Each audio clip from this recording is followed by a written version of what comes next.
días. Nos encontramos en este día preparando el pan para que usted y yo seamos alimentados. Es necesario, muy necesario, que en estos tiempos seamos entendidos qué estamos viviendo, qué está ocurriendo a nuestro alrededor. Y guerra espiritual es el nombre adecuado para este tiempo. En este tiempo tenemos que hacer guerra espiritual, porque si usted no se está preparando para una conquista, usted difícilmente va a llevar a cabo los propósitos para los que Dios lo ha llamado. Creo que Dios nos ha dado propósitos personales, nos ha dado propósitos para la familia, nos ha dado propósitos para nuestros amigos, pero si usted no está preparándose para conquistar, usted ya está derrotado. Yo quiero hablar en esta mañana de varios principios que tienen que ver con guerra espiritual. El primer principio que necesitamos nosotros poner en práctica es el principio de buscar guianza espiritual. No se puede, un ejército no puede ir a enfrentar una batalla si no tiene un líder que lo vaya comandando. En el principio, cuando empezó a establecerse lo que es hoy nuestra iglesia, la iglesia de los Hechos, empezaron a surgir situaciones de conflicto. Y por ahí se suscitó una gresca no sencilla. Había judíos que se habían convertido al cristianismo, y entre estos había gente que era muy religiosa, y ellos empezaron a decir que para poder ser salvos había que circuncidarse. Esto generó una controversia en la iglesia y tiene mucho que ver con algo muy sencillo. Usted y yo somos diferentes, pensamos diferentes, no somos igual a la gente con la que tratamos, de tal manera que puede y debe de haber esto. Es saludable que lo haya. Es saludable que lo haya, porque de esta manera nosotros podremos empezar a dar pasos de madurez para identificar todos aquellos obstáculos que se nos presenten en el camino. Ahora, fíjese bien, generalmente estamos acostumbrados a que lo que dice la mayoría es la verdad. Por ese tiempo, en la iglesia de los Hechos, eran más judíos y fariseos los que estaban afirmando esto que le acabo de decir, que la salvación que Jesús había traído era incompleta porque se necesitaba la circuncisión. A veces caemos en el engaño de que lo que dice la mayoría es verdad. Esto no fue así en la iglesia de los Hechos. Se convocaron a los principales dirigentes de la iglesia y pidieron dirección al Espíritu Santo. Y dos hombres se juntaron y dijeron esta frase tan grandiosa: ha parecido bien al Espíritu Santo y a nosotros. Cuando se dio esa respuesta, cayó toda voz, porque se dieron cuenta que lo que les estaban diciendo venía de parte de Dios. Es necesario que usted y yo aprendamos a buscar dirección divina, no lo que dice la mayoría, no lo que digo yo, no lo que pienso yo, no lo que se me hace bien a mí, sino lo que Dios está demandando en su palabra. Ahora, creo poderosamente que Dios te va a dar de manera anticipada a ti, en forma muy personal, dirección para tu vida, pero también creo que las personas que están en autoridad sobre ti, si son personas que son sensibles, van a avalar lo que ya Dios te dijo. Estamos hablando del libro de Jueces, capítulo 1, versículo 1, y dice que murió Josué, fíjese bien, y siempre la muerte de un gran líder impacta de manera diferente. No me estoy refiriendo a solo la muerte física. Hay liderazgos que mueren no en el sentido estricto de la palabra. Muere el proyecto, se desvían del proyecto original, dejan de enseñar apegado a lo que Dios había indicado, entonces muere un propósito. En este caso sí había muerto el líder que los había llevado adelante. En el caso de José, dice, después de su muerte, los hijos de Israel consultaron al Señor diciendo: ¿quién de nosotros huirá primero a pelear contra los cananeos?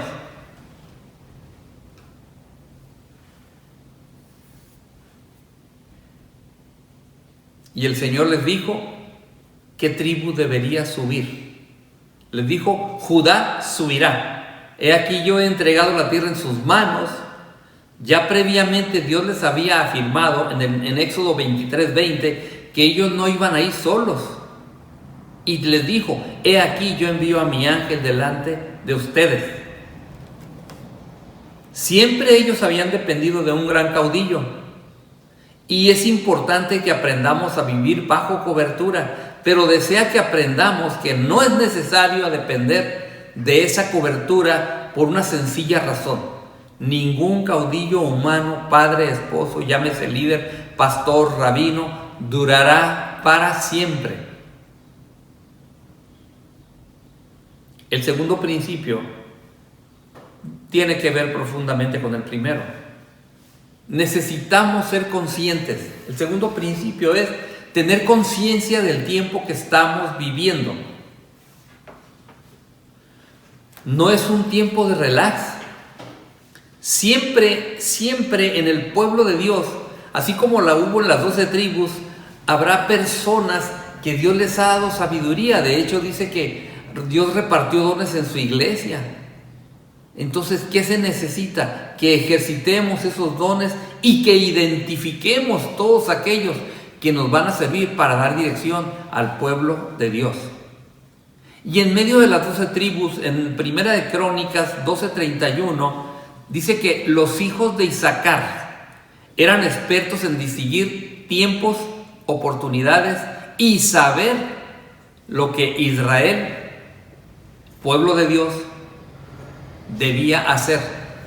Hoy el Israel somos nosotros, la iglesia de Dios, y necesitamos tomar dirección. Y había algo curioso: los de Isaacar, que eran conocedores de los tiempos y las oportunidades, eran considerados los enseñadores y los más estudiosos de la Torá entre el pueblo judío. Es tiempo de que usted y yo nos demos cuenta de que estamos en una guerra. Antes era física, cuerpo a cuerpo, hoy no. Hoy es tiempo de guerra espiritual. Y lo dice la palabra de Dios en Mateo 11:12, dice: de Juan Bautista hasta ahora el reino de Dios es objetivo de conquista, y los más decididos son los que se adueñarán de él.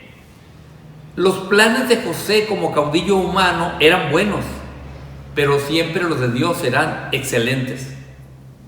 Y José tenía muy buenos propósitos, pero Dios tiene dirección para ti. Dentro de los cuerpos de ejército hay características para llevar a cabo una guerra, un enfrentamiento. Cuando dos cuerpos de ejército se desplazan, siempre hay un grupo muy reducido que se llama vanguardia y retaguardia.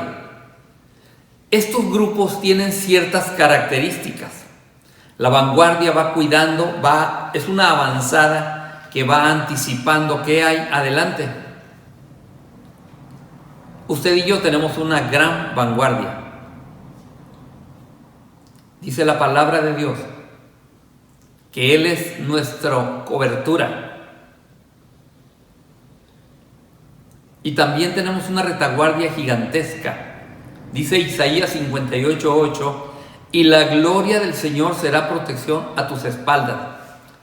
La vanguardia es una escuadra, un pelotón o un grupo de hombres X con pensamiento resolutivo, capacidad de decisión, el cual tiene un entrenamiento especial, capacidad, rapidez, resistencia física, camuflaje, Son personas entrenadas y con un gran equipo de herramientas, capacidad de mimetizarse, un alto umbral para soportar el dolor, capacidad de luchar cuerpo a cuerpo, en orientación, en lenguaje semafórico, en estrategia militar, es una avanzada para detectar las estrategias y movimientos del bando enemigo. Y la retaguardia tiene las mismas características, pero va cuidando la parte posterior, el avance de los cuerpos en la retaguardia. Esto es común en una fuerza de ejército. Este grupo son fuerzas de élite, son fuerzas muy especiales. El tercer principio es el principio de la obediencia. Dice, vamos a leer cómo inicia, dice: el Señor va delante de ti, llevamos gran retaguardia. Continúa diciendo, te cuida en tu trayecto al avanzar y te va dando una garantía, te introducirá. Ahora, la garantía de tu misión tiene que ver con tu obediencia a las instrucciones previas. Si en verdad, dice, primera característica, si en verdad oyes su voz e hicieres todo lo que yo te diga, eso dice el Señor, Él como mi aliado me apoyará y atacará a mis enemigos. Me introducirá a la tierra de mis enemigos, la tierra del amorreo. Literalmente, amorreo quiere decir alto, grandote, de gran estatura.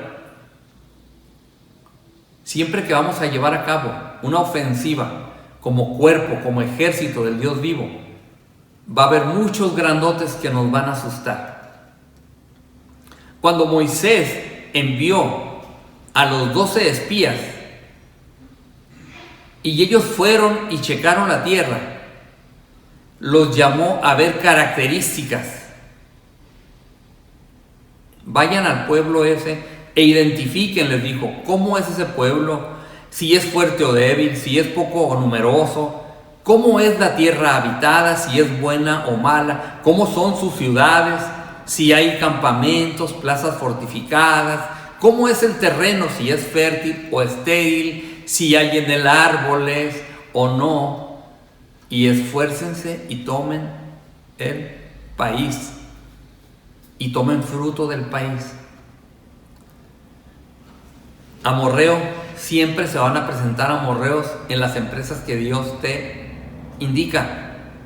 Siempre va a haber cosas grandotas que te van a atemorizar, que te van a impresionar, que te van a querer echar por la borda la misión a la que Dios te ha llamado.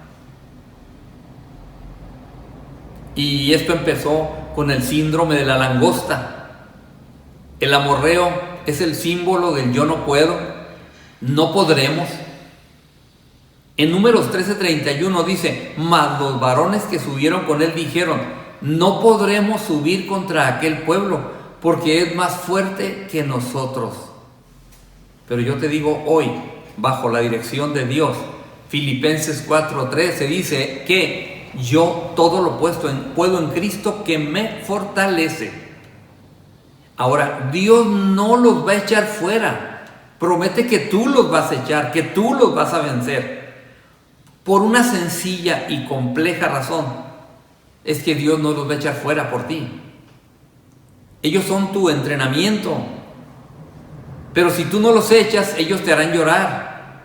Van a hacer llorar a tus hijos, a tu familia. Y en el versículo 44 del mismo capítulo de Jueces dice, ellos fueron derrotados por su incredulidad.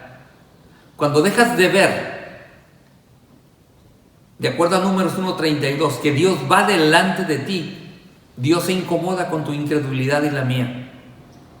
Y Dios te dice hoy, si vas a subir, les dijo a ellos, si van a subir con incredulidad, mejor no suban, porque van a ser derrotados. Deuteronomio 1:42 dice, no suban. Y dice que sus enemigos los persiguieron como avispas. Fíjese qué curioso, qué paradójico. Él había dicho que las avispas iban a ser parte de la estrategia de Dios para hacer correr a los enemigos. Pero la incredulidad hizo que las avispas los persiguieran a ellos. Si tú no alcanzas a ver la grandeza de lo que Dios te ha dado, las promesas que Él ha dado para ti, vas a andar huyendo como huyeron ellos de las avispas. Y si Dios te escogió a ti, es porque ya te equipó y ya te dio todo lo que necesitas. Dice segunda de Timoteo 1:7, porque no nos ha dado Dios espíritu de cobardía, sino de todo poder. El cuarto principio del que yo quiero hablar es el principio de la confianza. Creo que si existe un Dios como el que ya tenemos y que solamente bastaría con leer unas cuantas líneas, citas bíblicas, de cuando Él saca al pueblo de Egipto, aunque no tuviéramos toda la Biblia que tenemos, con esa sola historia bastaría para que nuestra confianza esté fundamentada en lo que Dios ha hecho, por una sencilla razón, porque Él es el mismo ayer, hoy y siempre. Y si Él les prometió a ellos, es el mismo Dios. Dios no es un viejito que ya se le olvidó lo que prometió. Dios es el mismo ayer, hoy y siempre. Esa frase desgraciadamente no la podemos decir tú y yo, que somos los mismos ayer, hoy y siempre. Nos respondería el espejo, ya estamos viejos, pero Él no envejece. Él es el mismo ayer, hoy y siempre. Así que deberíamos de decir con toda confianza, de acuerdo a Hebreos 13:6, el Señor es quien me ayuda y no temeré. ¿Qué me puede hacer un simple hombre mortal? Lo más que te puede hacer es matarte. Acabamos de ver el testimonio en redes sociales de una familia completa que fue decapitada. ¿Y sabe qué le dijeron sus padres a sus niños cuando los iban a decapitar? Les dijeron: hijos, esto va a ser breve, pero en pocos segundos estaremos en la presencia de Dios.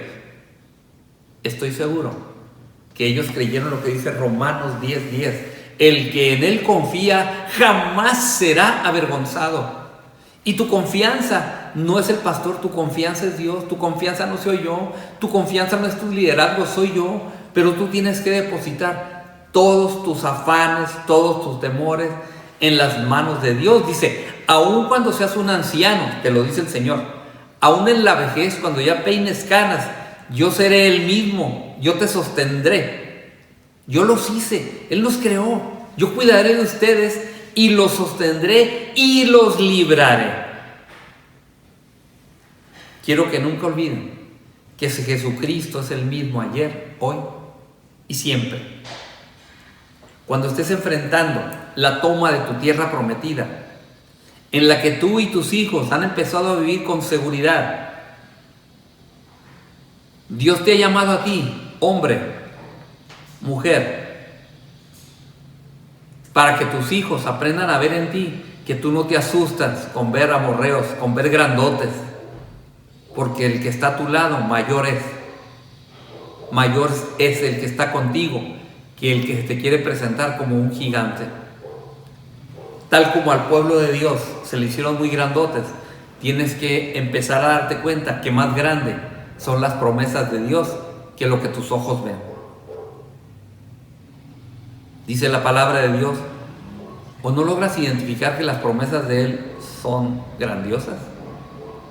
Dice, pues yo sé los pensamientos que tengo para ustedes, pensamientos, llámese proyectos, deseos. Dice el Señor, tengo pensamientos de paz y no de mal. Déjenme platicarle una vieja historia. Cuando mi hijo tenía 2 años, él quería una bicicleta. Y yo no le quería comprar un triciclo porque se me hacía muy bobo que mi hijo anduviera dando vueltas en un artefacto de 3 llantas. Él tenía 2 años, 2 años y medio. Entonces me propuse enseñarlo a andar en una bicicleta de 2 llantas y él lo logró. Obviamente detrás de este entrenamiento hubo 2, 3 caídas y malas caras de la mami para con papá, Pero finalmente él aprendió a andar en una bicicleta de 2 llantas. ¿Sabe cuándo soltaba la bicicleta? Él vivía, comía, se quería dormir arriba de la bicicleta, porque él encontró el sentido. Hay muchos gigantes que te van a querer asustar. Recuerdo que la primera vez que él se cayó, lo levanté, lo abracé y le dije, no, yo estoy contigo y vamos a seguir. En 3 días él aprendió. Va a haber ocasiones en que va a haber dolor, sí va a haber dolor. Es promesa de Dios. ¿Va a haber aflicciones? Sí va a haber aflicciones. Pero Él te dice, confía, yo he vencido. Y estamos con el vencedor. Dice, porque yo sé los planes, pensamientos que tengo para ustedes, para darles el fin que esperan. Cuando Dios los envió en el capítulo 23 de Éxodo, dice, yo enviaré mi terror delante de ti y consternaré a todo el pueblo donde tú entres. Con mucha frecuencia en el pueblo de Dios pasa lo contrario. Una manera muy práctica y muy útil de valorar tu vida espiritual actual es cuando traes a la memoria cómo era tu vida antes. Cuando tú pierdes de vista quién eras antes, cómo estabas antes, perdiste todo. Tú no tenías esperanza, tú no tenías Dios, tú no tenías un futuro, estabas alejado de la ciudadanía de Dios. Allí te encontrabas con gigantes que te hicieron la vida difícil y que nunca pudiste vencer y que nunca los hubieses vencido si es que Dios no se presenta. La tierra que tú vas a defender es tierra difícil, sí. En el Antiguo Testamento, la conquista era cuerpo a cuerpo. Y era normal que se asustaran, sí. Sí es normal que te asustes, sí es normal que tengas cierto temor, pero no es normal que tú caigas presa del pánico, porque el que está detrás de ti es más poderoso.